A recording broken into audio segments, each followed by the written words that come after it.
Welcome to the Knowledge Management Podcast in Africa, where groundbreaking conversations shape the future of knowledge across the continent. Join us as we bring together leading experts and thought leaders to explore innovative strategies, tackle challenges, and drive transformative change in how knowledge is harnessed and utilized in African context. Stay tuned as we dive in. Ladies and gentlemen, welcome to another exciting episode of the Knowledge Management Podcast in Africa. Today, we are delighted to have with us here Mr. Abugri, who is a distinguished knowledge management and project management practitioner, a coach, a mentor, a passionate advocate for knowledge management for development. Mr. Abugri brings a wealth of experience to our discussion, having previously worked with esteemed organizations such as the World Vision Ghana. Currently is actively engaged with the Forum for Agricultural Research in Africa, contributing his expertise to drive positive change in the agricultural and then development sector in Ghana and in Africa. Could you please share with us your journey into the field of knowledge management and what inspired you to focus on this area, considering that you have a business background? Okay, thank you very much, Prince. It is a pleasure to interact with you and to share my experience with regards to knowledge management. Maybe I cannot say I'm totally an expert, but at least through practice, I have learned a number of things that maybe can inform can inform knowledge management in a number of fields. So like you mentioned, I have a business background. From the University of Cape Coast as well. And I used to be very passionate about research whilst I was in school. And so my intention was to get into the academia. Then at some point when I was completing, I had the opportunity to do my national service with the Anglican Relief Services. And then I realized that there's a very thin line between the things that are done with the NGOs and research, and the academia, because whilst the NGOs or the development workers bring out a lot more of the things that happen on the ground, the academia try to add the academic principles into bringing out that same information, and so it becomes a bit more technical. So I got into the NGOs, and then I realized that I was very interested in writing impact stories. I was so passionate about it, and so when I joined World Vision International, I was working in the Garo Timpani district, the farthest district from Accra, but with time, I was managing children in sponsorship. So with time, at some point, I was given an award by the Korean donors as the best impact story writer for World Vision Ghana. And so when the opportunity came for World Vision to recruit somebody for the role of knowledge management, they decided to check around to see, based on the job description for knowledge management as provided by the Global Center, who are those who exhibit that, because that was the first time they were going to have that portfolio. And so it was difficult to get somebody in the market. And so that is how I got recruited. After going through a number of processes, with colleagues, I emerged as the option that they felt I could handle the position. And so that's how I got into knowledge management in January 2013. And from there, I've just handled knowledge management positions up to this point. Okay. Yeah. I think that's it's quite so. And when you first started, it was a new role for you. So what were some of the challenges when you started the Global World Vision Ghana?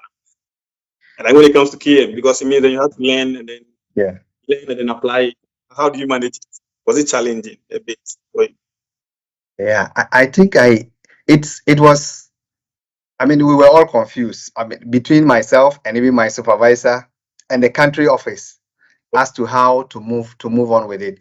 But the good thing about World Vision is that because they work in over 100 countries, they had a centralized global knowledge management office based at the Global Center in the UK. Okay. And they had, knowledge management has been in the developed countries for some time. So I, being the first, knowledge management officer for World Vision West Africa, I was to be trained so that I can also mentor other countries to implement knowledge management. So I had that privilege of interacting directly with the Global Knowledge Management Center. But the ideas that they have is more Western, and so I needed to reflect those knowledge management principles within our system here, and that is how come I started looking for people. Just online searching to see who is doing something similar to knowledge management, and then I started learning from. And I think within 3 months, I already knew exactly what we wanted to do. And then I started developing the strategy. So I developed the World Vision Ghana strategy, knowledge management strategy. And then we started implementing. That's quite inspiring. So considering your work in World Vision and then what you currently do now at Forum for Agricultural Research in Africa, what was the step like? Because I know here you are more focused in agricultural research than the development sector, but you did something on development and a World Vision as well. But then I want to see what really caused the shift in focus. Yeah. Okay. Thank you very much, Prince. So it's for me. I would say that I've been very privileged when it comes to the way I came up around on implementing knowledge management. At World Vision, I was a program officer. So in terms of development, I had the understanding of how to implement projects and so on. And so World Vision, I did not move from World Vision to my current place, FARA, in agriculture. I first moved from World Vision, which implements projects in education, food security, child protection, a number of areas. I know for knowledge management, you need to be able to understand all these aspects. But because I was a program officer, I already had some background on that. So it helped me to stabilize easily in terms of connecting the principles of knowledge management and the development targets of World Vision Ghana. So I moved there to USAID Ghana, where I spent almost 4 years with USAID Ghana, supporting the implementation of nutrition projects and the health projects, same as knowledge management manager. And so it was from USAID Ghana that I moved to FARA. The principles of knowledge management is such a way that when you understand them, you can easily implement them in any field.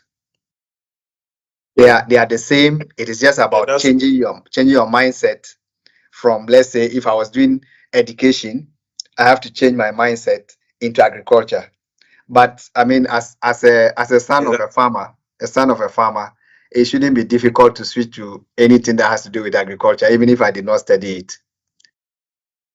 Okay, I understand. I think that's so. Staying with FARA, what key initiatives or projects have you been involved in that highlights the importance or the significance of PM for the agricultural development sector? Okay, thank you, Prince. So, as I mentioned, at World Vision, I was working at a national level, but supporting West Africa.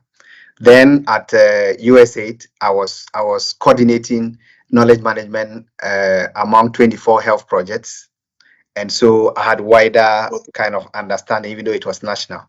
Now, for FARA, that's the Forum for Agricultural Research in Africa, is the apex technical institution of the African Union Commission.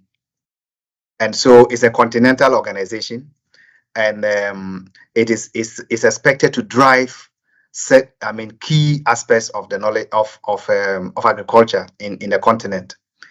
And so most of our activities are continent based, and a number of things that you need to put in place. You have to have a wider maybe picture of the things that are within the continent, whether it's Francophone, it's Anglophone, it's West, East, North. So that kind of understanding, you need to be able to establish that and understand how culture also plays a very key role in development. So with regards to knowledge management, I joined in 2017, February 2017. So I've always been the first person to serve as a full-time knowledge management person. And so in 2017, when I joined the Forum for Cultural Research in Africa, I was also like the first full-time knowledge manager. They had done some work that was like some of the aspects of knowledge management, but they did not have a full portfolio that dealt with the issue of knowledge management. Now, they had also done a review of their strategy, and it pointed out that knowledge management must be one of the key functions of the organization to drive the continent's agenda. So when I came on board, the first step was to ensure that we have a knowledge management strategy and a knowledge management policy that aligns with the organizational strategy. And this must always be the case. So, and among the first key initiatives was to ensure that we have a very strong knowledge management hub, because as a knowledge manager, before you can have, let me not say control, but before you will be able to harvest a lot of the things that are happening within the organization. You need to have a system that helps you do that. And that actually helps in decision making, not just by you, but even by the other functions. So we developed the Continental Knowledge Hub, which we call it the FARA Data and Information Systems. We call it Data Informs. Now, that is supposed to serve as the observatory for African agriculture. And so that Knowledge Hub is currently operational. And then we noticed that the whole concept of knowledge management is still new especially among our key stakeholders. And in agriculture, our key stakeholders are first the National Research Institutes. So in the case of Ghana, our point of entry is CSR. So we work through CSR to the various research institutes, and then we connect through them. We connect with the other stakeholders under policy, like the ministry, under the farmer organizations, and private sector, the academia, and so on and so forth. So we work closely with a number of universities, including the University of Cape Coast, the University of Ghana, and so on. So we needed to be able to have a system that helps us to make these connections and to be able to make decisions based on that system. However, because there were no many knowledge managers in the system, there was a need for us to strengthen what we call the knowledge ecosystem.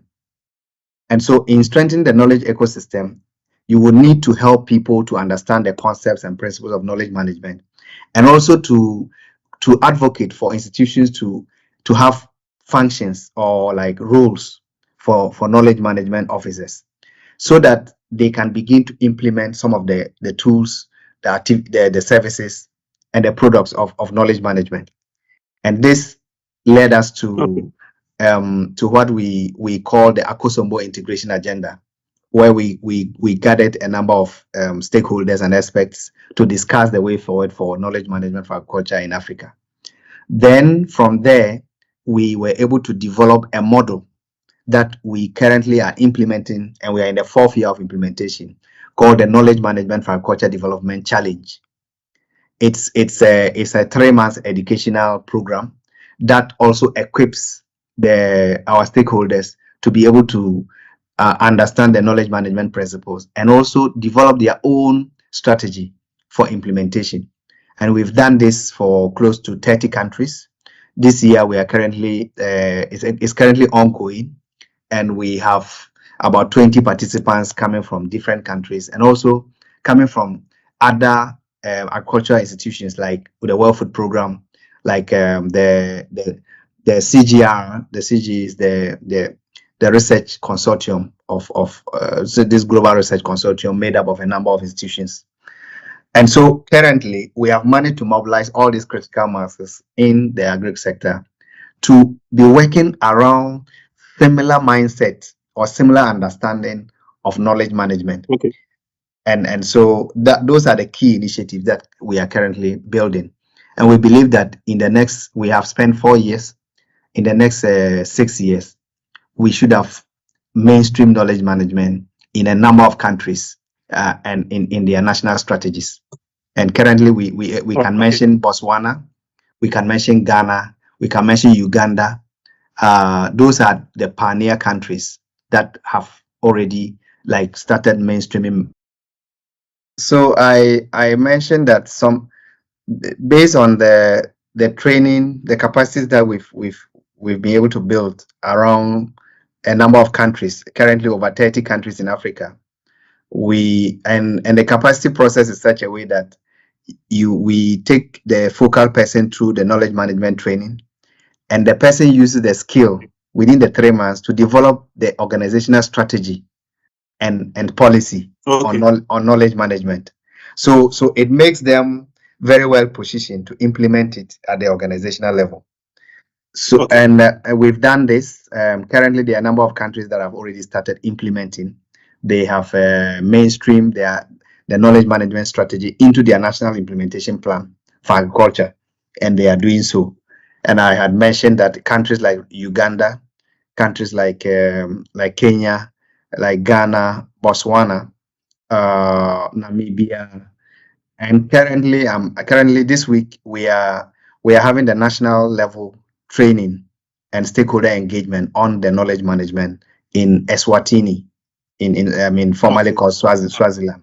So I just came out we just closed the meeting for today, and then I came to join. So we are getting this buy-in, maybe political buy-in, if I should use that term, because we have a product to show. And the product is because we have trained people. The people have designed their knowledge management strategy using a multi-stakeholder approach. And this is actually helping in terms of both the advocacy and the acceptance of knowledge management as a key driver for the agriculture development, and by extension, sustainable development. That's fine. I think you guys are doing a great work over there. When it comes to engaging with the various stakeholders, farmers, researchers, policymakers, and other NGOs to promote the agricultural sector. So I want to ask this question. In all the initiatives that you've mentioned, I want to ask if it has had any positive or direct impact on some of the challenges that the agricultural sector is facing when we look at climate change and also access to market, which most of the farmers are struggling with.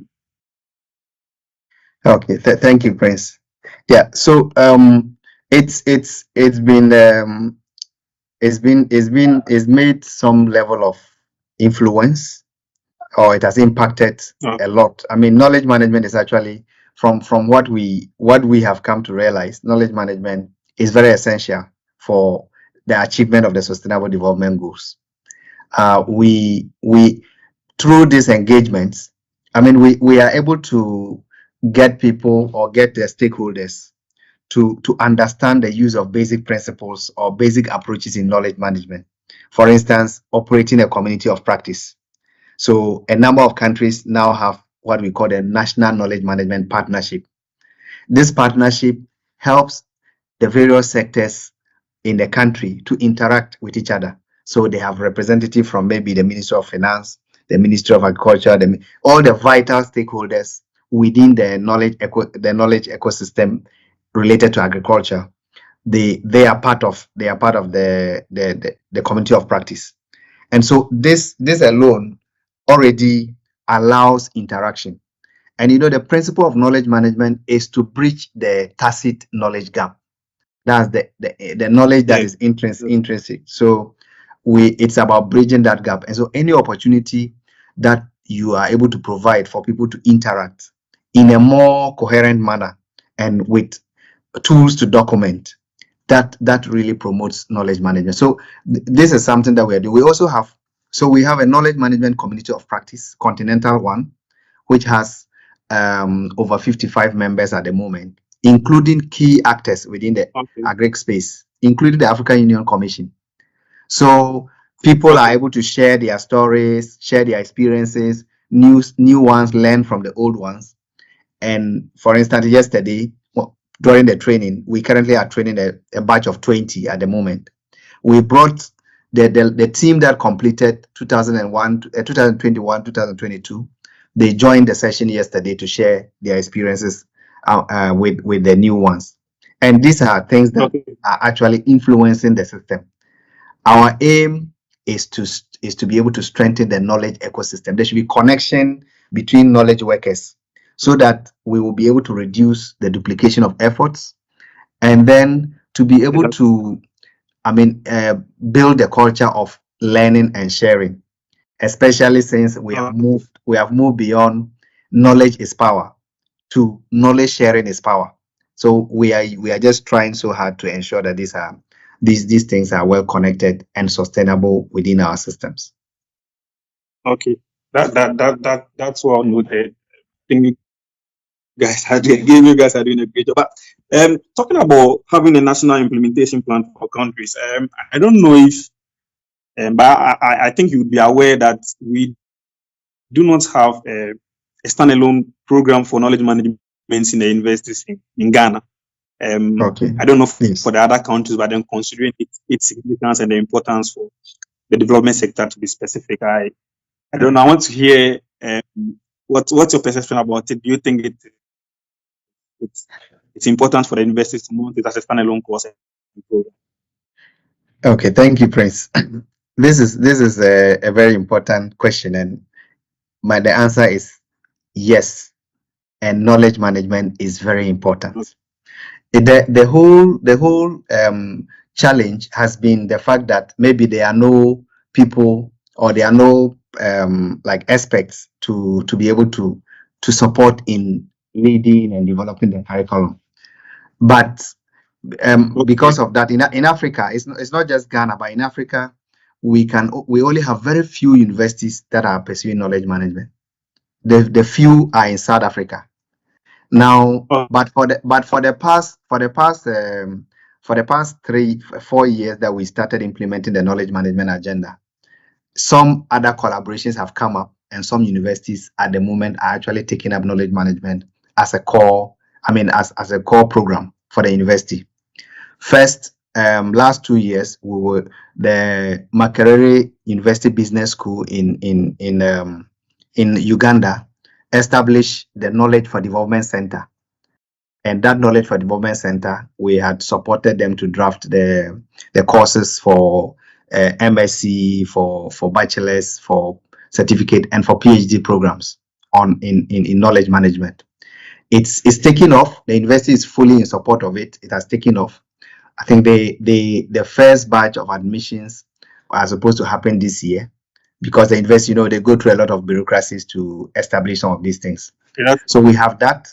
Then we have the International University of Namibia, where we have one of the professors there who is the mentor also in the knowledge management program that we implement, Professor Kingo Mujombo. So they also have a full knowledge management program so far. Then the final one, or the current one that we are pursuing, is with the University of Ghana Business School. We currently we started the whole discussion last year, and it has advanced to a large, we are almost, it's at the vice chancellor level for approval. The lawyers are looking at it. We've done a lot of back and forth. So the University of Ghana Business School will also be establishing the Knowledge for Development Center, I'm sure, in the coming 1 or 2 years, to pursue courses in knowledge management. And I think this will be a very good milestone as well. So we are actually connected to what we call the Knowledge for Development Partnership. There's a global Knowledge for Development Partnership that we are collaborating with, and we have a number of professors from other global universities that are involved in this. So it makes the support that we give to the universities a bit more easy, because we are able to just present to them the whole concept, the courses structure, and then they can now modify it to suit the requirements of the university. So I hopefully we are making progress. Okay. I think that's a good news, because if I'm somehow also new to the field, because I only started practicing it last year, and then I've read a lot of papers and seen the impact and KM has had on especially the development sector and the agricultural sector. And so I keep wondering why the universities in Ghana haven't mounted this. And so to hear this from me, I think it's a good news. I'm happy about it. Okay, thank you. And so looking ahead, what do you see as the future of knowledge management in Africa's agriculture and development sectors? Are there emerging trends or technologies that would promise for enhancing knowledge sharing and innovation? Okay, so thank you, Prince. So knowledge management has come to stay, and knowledge management will be the driver for many decision making in organizations. The advantage for knowledge management is that it's able to connect all the units of the organization in a way that the decision makers at the organization can just ask for something, and then it is available for them to make that decision, because knowledge management brings that connection. Now, with the pace at which things are going, already development partners or funders make knowledge management a key component of their project delivery. So when you are even applying for a grant or for funding from the European Commission or from USAID or something, there will be a component for knowledge management. That will require that you must have a knowledge management manager as part.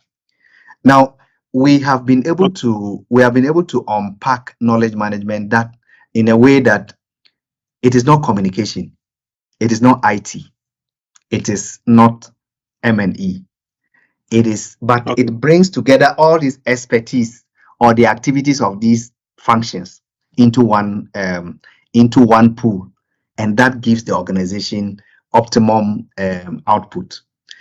From FARA and from FARA, we have been very. I mean, we monitor the trends in agriculture, and we advise the African Union on matters like that.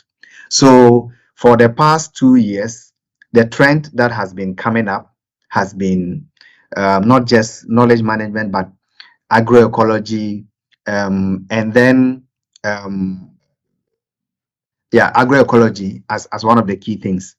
So what we are seeking, and digitalization, agroecology and digitalization. So we are fortunate, we had just reviewed our 5-year business plan from our 10-year strategy last year. And initially for us at FARA, the knowledge management unit used to be called Knowledge Management, Learning and Communications. But as of this year, with a new direction, it has been modified to be called Knowledge Management, Learning and Digitalization. Now, because digitalization has to be mainstream within the knowledge management function, it cannot stand alone. Otherwise, it will become like an IT function as well. So moving forward, a lot of these functions will converge within the concept and practice of knowledge management. The good thing is that sometimes it's very easy to fund knowledge management within this context than to fund, let's say, an M&E activity or a communication activity. Yes, they will put it under coordination. And so coordination, then they will put a budget for you for communication. But with knowledge management, it becomes a standalone work package for the implementation of the program. And that is the trend we have been seeing now. So for me, I think that knowledge management has a very good future.